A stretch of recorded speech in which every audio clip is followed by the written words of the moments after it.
Halo, Assalamualaikum warahmatullahi wabarakatuh. Bertemu lagi kita dalam perkuliahan Custom Relationship Management. Khususnya pada pertemuan kali ini kita akan membahas tentang customer value dengan berdialog melalui teknologi, khususnya yaitu melalui sosial media. Customer value melalui teknologi.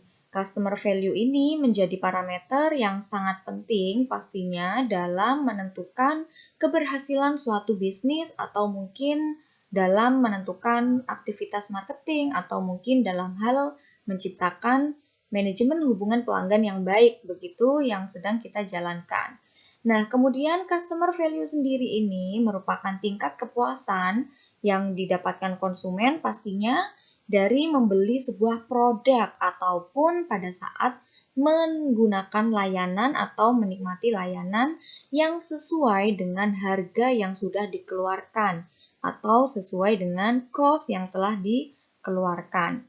Kemudian penggunaan akan perangkat teknologi seperti mungkin komputer, laptop, tablet, smartphone, dan lain sebagainya saat ini pastinya mengalami peningkatan yang sangat tinggi.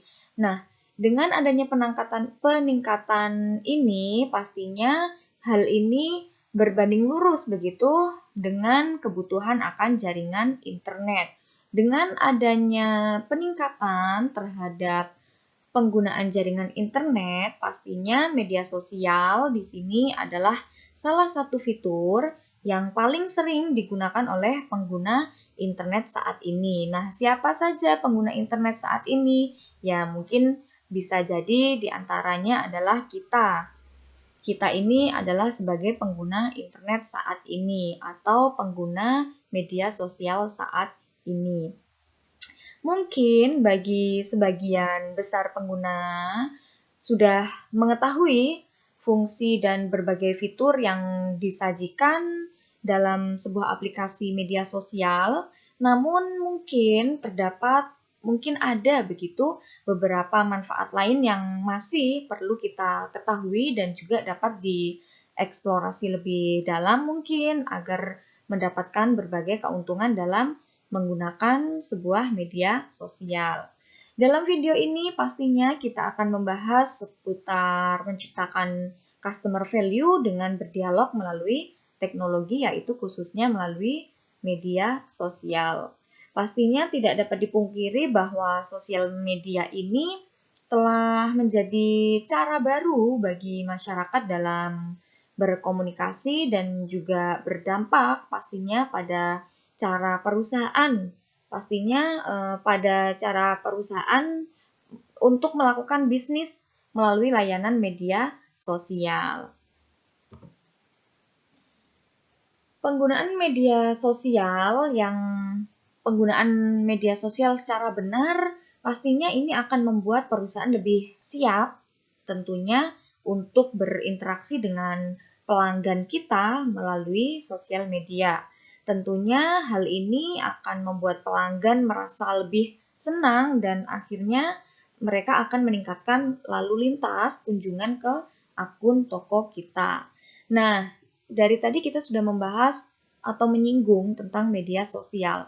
Sebenarnya apa sih pengertian dari media sosial sendiri? Menurut Kotler dan Keller tahun 2012, media sosial itu didefinisikan sebagai sarana bagi konsumen untuk berbagi informasi berupa teks, gambar, video, dan audio dengan satu sama lain dan dengan perusahaan dan sebaliknya. Jadi media sosial ini adalah sarana bagi semua orang, bagi penggunanya, yaitu untuk berbagi berbagai hal, berbagi berbagai macam informasi, baik itu melalui teks, gambar, video, maupun audio. Dan juga media sosial ini bisa digunakan oleh perusahaan. Pemanfaatan layanan media sosial mampu menyediakan platform untuk berhubungan antara perusahaan dengan konsumen pastinya dan juga konsumen dengan konsumen yang membicarakan tentang produk maupun layanan yang diberikan oleh suatu bisnis atau suatu perusahaan. Kemudian, media sosial sebagai alat CRM. Bentuk manajemen hubungan pelanggan berbasis digital ini menggunakan platform sosial dan juga situs web jaringan mungkin untuk mempromosikan berbagai produk maupun berbagai layanan pada suatu organisasi bisnis, pastinya melalui cara mungkin berbayar maupun tidak berbayar. Nah, kemudian media sosial sebagai alat CRM ini pastinya yang pertama yaitu sebagai alat untuk membangun kredibilitas. Nah, dengan memanfaatkan platform-platform media sosial, maka pastinya hal ini dapat membangun kredibilitas suatu bisnis atau membangun kredibilitas bisnis kita. Sehingga bisnis kita dapat dipercaya atau pastinya akan menimbulkan kepercayaan pada masyarakat dan akan membantu perkembangan bisnis kita ke depannya. Kemudian media sosial sebagai alat CRM yang kedua yaitu media sosial itu sebagai konten yang menarik gitu ya. Media sosial itu sebagai alat atau media untuk berbagi konten yang menarik. Konten yang menarik pastinya hal ini akan dapat membantu calon konsumen kita untuk memahami produk atau layanan yang kita jual atau yang kita tawarkan. Kemudian, jika konsumen merasa konten yang kita sajikan menarik dan sesuai dengan kebutuhan mereka, pastinya mereka akan memberikan feedback. Nah, feedbacknya berupa apa? Berupa feedback yang positif maupun negatif. Semakin bernilai konten yang kita sajikan, maka semakin mudah kita untuk membangun kepercayaan dengan target audiens kita atau dengan konsumen kita begitu. Kemudian media sosial sebagai alat CRM yang ketiga itu adalah menjalin interaksi yang konsisten. Hampir semua orang pastinya memiliki akun sosial media, termasuk kita-kita ya teman-teman. Baik itu pengguna personal, kemudian mungkin akun bisnis, atau mungkin akun-akun pemerintahan begitu. Tidak hanya akun personal, tetapi juga akun bisnis dan juga akun-akun pemerintahan yang mungkin ingin lebih dekat dengan masyarakatnya. Di antara keseluruhan jenis akun tersebut tadi yang sudah dijelaskan, yaitu personal, bisnis maupun pemerintahan, akun yang paling banyak diapresiasi itu kira-kira akun yang bagaimana, akun yang seperti apa? Pastinya adalah akun-akun yang umumnya itu memiliki interaksi yang baik dengan audiensnya. Nah, kemudian akun-akun yang hanya memberikan informasi satu arah aja tanpa menjalin interaksi apapun dengan audiensnya, biasanya itu tidak begitu disukai oleh audiens kita begitu.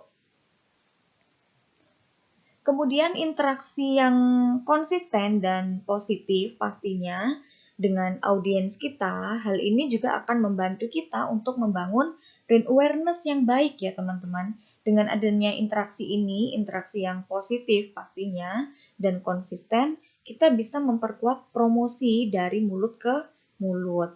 Nah, konsumen potensial pun pastinya akan semakin tertarik untuk membeli atau menggunakan produk maupun layanan kita yang kita pasarkan ketika melihat adanya interaksi yang sehat antara usaha yang kita jalankan dengan audiens di sosial media. Kemudian berikutnya adalah karakteristik sosial CRM. Sosial media pastinya yang terkini itu memiliki karakteristik. Nah, karakteristiknya itu seperti apa? Yang pertama itu adalah transparansi. Transparansi di sini maksudnya adalah sosial media atau akun sosial CRM kita itu pastinya terbuka untuk umum. Terbuka untuk umum. Jadi siapapun itu bisa untuk mengikuti atau berinteraksi dengan akun sosial media kita. Makanya di sini sifatnya atau karakternya yaitu transparan. Kemudian yang kedua adalah dialog dan komunikasi. Dialog dan komunikasi. Nah, Di karakteristik sosial CRM yang kedua itu adalah dialog dan komunikasi. Nah, dialog dan komunikasi di sini pastinya maksudnya di sini adalah relasi itu akan terbentuk antar individu yang mana itu saling menyusun elemen sosial media. Kemudian yang ketiga itu adalah jejaring relasi. Nah, jejaring relasi ini maksudnya adalah eh, mohon maaf, dialog dan komunikasi ini maksudnya adalah untuk menjalin sebuah komunikasi ya teman-teman ya, mohon maaf saya ralat. Jadi untuk menjalin komunikasi antara bisnis kita atau mungkin perusahaan kita atau mungkin brand kita dengan para follower kita atau mungkin dengan para audiens kita. Nah, kemudian jejaring relasi. Jejaring relasi di sini pastinya relasi itu akan terbentuk antar individu yang menyusun elemen sosial media. Nah, kemudian karakter sosial CRM yang keempat itu adalah multi opini. Maksudnya bagaimana? Jadi setiap orang pastinya bisa berargumentasi atau berpendapat begitu. Barangkali teman-teman memiliki pendapat atau memiliki argumen, boleh begitu ya diberikan atau diberikan kepada atau dimaksimalkan pada sosial CRM kita sebagai mungkin masukan begitu sebagai jadi setiap orang itu bisa berargumen dan berpendapat berbeda antara pengguna yang satu dengan pengguna yang lain sebagai akibat terjalinnya sebuah komunikasi. Nah, kemudian karakter yang kelima ya berarti ya. Karakter yang kelima itu adalah multiform. Multiform maksudnya di sini adalah wujudnya itu bisa beragam. Mungkin di sini kita misalkan bisa seperti sosial media press release atau mungkin video news release dan juga mungkin internet dan ataupun elemen penyusun lainnya begitu. Nah, kemudian ketika seorang pelanggan setelah setelah sosial CRM ini dijelaskan karakteristiknya, kemudian berikutnya itu adalah mendengarkan pendapat dan keluhan konsumen. Pastinya ketika seorang pelanggan melayangkan komplain atau keluhan, itu pastinya mereka itu sebenarnya peduli, memiliki rasa peduli terhadap bisnis kita ya teman-teman ya. Jadi mereka yang melayangkan komplain atau keluhan itu tandanya mereka itu sebenarnya peduli terhadap bisnis kita. Terlepas dari bagaimana cara mereka menyampaikan keluhan tersebut ya, keluhan mungkin keluhan dari pelanggan itu sebetulnya dapat menjadi peluang ketika kita bisa memanfaatkan akan hal itu. Keluhan dari pelanggan itu sebetulnya dapat dijadikan sebagai peluang bagi kita untuk meningkatkan kualitas bisnis kita agar lebih baik lagi. Jadi, bagaimana cara terbaik yang bisa kita lakukan untuk menangani keluhan-keluhan tersebut dan bagaimana kita mengambil hati para konsumen atau audiens kita kembali begitu. Nah, di sini mendengarkan pendapat dan keluhan konsumen yang pertama itu adalah terimalah keluhan dengan baik pastinya. Jadi biarkan pelanggan mengetahui bahwa kita itu memperhatikan apa yang mereka sampaikan. Kita harus mengakui jika kita memang melakukan kesalahan dan jangan lupa kita harus segera meminta maaf atas segala ketidaknyamanan yang telah kita perbuat atau telah kita sebabkan kepada audiens kita. Nah, kemudian setelah kita menyampaikan permohonan maaf, kita pastinya juga akan mengatasi akan kesalahan-kesalahan tersebut dalam waktu yang sudah kita tentukan atau segera begitu. Kemudian yang kedua itu adalah empati dan komunikasi yang baik. Jadi kita itu sebisa mungkin menunjukkan rasa empati kita kepada konsumen kita bisa konsumen memberikan dua hal manfaat dalam menangani keluhan pelanggan. Jadi yang mana ketika kita menunjukkan rasa empati kita kepada konsumen kita atau kepada audiens kita, maka sebenarnya kita harus membangun persepsi kepada diri kita sendiri terhadap keluhan yang sudah disampaikan, sehingga kita akan memiliki rasa bagaimana jika kita itu berada di posisi mereka, berada di posisi konsumen kita, berada di posisi audiens kita. Dan kemudian yang ketiga itu adalah memetakan masalah keluhan pelanggan. Begitu kita mendengarkan keluhan yang sudah disampaikan oleh pelanggan kita pun bisa memahami dengan baik masalahnya sebenarnya seperti apa sih yang sedang dihadapi oleh pelanggan kita. Nah, setelah itu kita lakukan analisis secara cepat dan tepat pastinya. Nah, kemudian apakah kita sebelumnya itu juga pernah mendapatkan keluhan serupa? Jika iya, jika kita sebelumnya sudah pernah menerima keluhan yang serupa, maka kita analisa lagi solusi apa yang dulu pernah kita tawarkan dan kita terapkan. Dan apakah solusi tersebut itu sudah berhasil atau belum? Jika sudah berhasil, maka mungkin kita bisa menerapkan kembali solusi tersebut untuk menangani keluhan yang serupa. Nah, itulah mengapa penting bagi kita untuk mencatat setiap komplain yang masuk dan bagaimana cara-cara kita untuk mengatasi atau melakukan atau menanganinya begitu. Kemudian yang keempat itu adalah memberikan solusi terbaik. Jadi menangani keluhan pelanggan pastinya belumlah selesai sampai di sini aja atau sampai kita benar-benar menerapkan solusi yang telah kita tawarkan. Nah, penerapan solusi ini harus menjadi pengalaman yang efisien bagi pelanggan. Misalkan mungkin pelanggan kita itu menyampaikan keluhan karena server jaringan website kita itu mendadak down gitu ya. Nah, pastikan pelanggan kita tahu bahwa kita itu memahami betapa mendesaknya masalah tersebut dan kita akan segera memperbaikinya dalam beberapa jam atau beberapa waktu begitu. Pastinya kita akan menangani masalah tersebut atau kendala tersebut itu secara segera. Kemudian strategi sosial CRM. Kalau tadi kita sudah membahas tentang bagaimana kita mendengarkan pendapat dan keluhan konsumen. Berikutnya adalah strategi sosial CRM. Kenapa kita harus menerapkan strategi sosial CRM ini? Pastinya ya untuk meraih atau menjangkau visi misi yang sudah kita terapkan untuk menciptakan customer value melalui teknologi tadi ya, melalui dialog teknologi khususnya pada sosial media. Nah, strategi sosial CRM yang pertama itu adalah dengan audit media sosial. Audit media sosial ini merupakan kegiatan mengevaluasi aktivitas sebuah bisnis di media sosial. Ya sudah jelas ya teman-teman ya pastinya ya.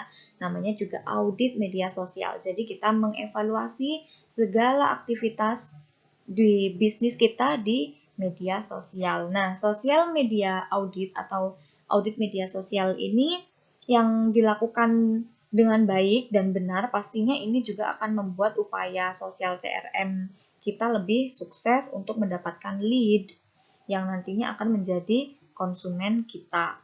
Kemudian yang kedua adalah menentukan metrik. Menentukan metrik atau sosial media metrik ini menjadi satu hal yang sangat penting pastinya bagi kita untuk menciptakan customer value dengan berdialog dengan konsumen melalui teknologi sosial media. Pastinya kita harus memperhatikan atau menentukan metrik sosial media. Mengenali beberapa metrik itu penting. Hal ini akan sangat membantu kita untuk mendapatkan kesuksesan promosi di media sosial, termasuk dapat juga untuk membantu kita dalam membuat konten promosi yang tepat dan untuk mengembangkan bisnis kita ke depannya. Melalui metrik medsos atau melalui metrik sosial media ini, kita itu perlu mengawasi. Nah, yang diawasi itu kira-kira apa aja? Mungkin bisa mulai dari penambahan atau pengurangan jumlah follower kita pada akun toko kita atau pada akun bisnis kita. Dan berapa persen sih engagement rate yang berasal dari jumlah likes, mungkin jumlah komentar, atau mungkin jumlah share postingan kita. Jadi alasan kenapa kita perlu mengawasi perkembangan metrik media sosial Dan kenapa kita harus mengawasinya setiap hari? Ya karena data pada metrik itu akan memberikan banyak sekali informasi terkait engagement yang berhasil kita dapatkan. Nah, engagement itu sendiri ini yang akan menjadi ukuran kita. Seberapa sering para pengikut maupun audiens berinteraksi dalam setiap postingan yang sudah kita upload di akun bisnis kita. Nah, kemudian yang terakhir adalah strategi konten. Jadi, kita sebisa mungkin membuat konten yang menarik. Selain menarik, pastinya kita juga harus membuat konten itu dengan mencampur item yang informatif mungkin dan juga menghibur agar tidak monoton dan tidak terkesan kaku ya teman-teman ya. Dengan sedikit persentase materi promosi yang ditambahkan. Jadi persentase materi promosi yang ditambahkan itu mungkin secara tersirat aja begitu. Jadi seolah-olah kita tuh sebenarnya sedang tidak promosi atau sedang tidak mengenalkan bisnis kita, tapi kita sedang memberikan informasi atau juga memberikan konten yang menghibur. Padahal di situ juga tersirat materi promosi tentang bisnis kita. Baik, mungkin cukup sekian untuk perkuliahan kita pada hari ini. Semoga bisa diterima oleh teman-teman, bisa dimengerti, bisa dipahami, dan semoga bermanfaat untuk teman-teman atau untuk kita semua. Mungkin cukup sekian. Kurang lebihnya saya mohon maaf yang sebesar-besarnya atas segala kekurangan saya atau mungkin kesalahan dalam menjelaskan materi. Saya akhiri. Wassalamualaikum warahmatullahi wabarakatuh. Sampai ketemu di lain video dan materi.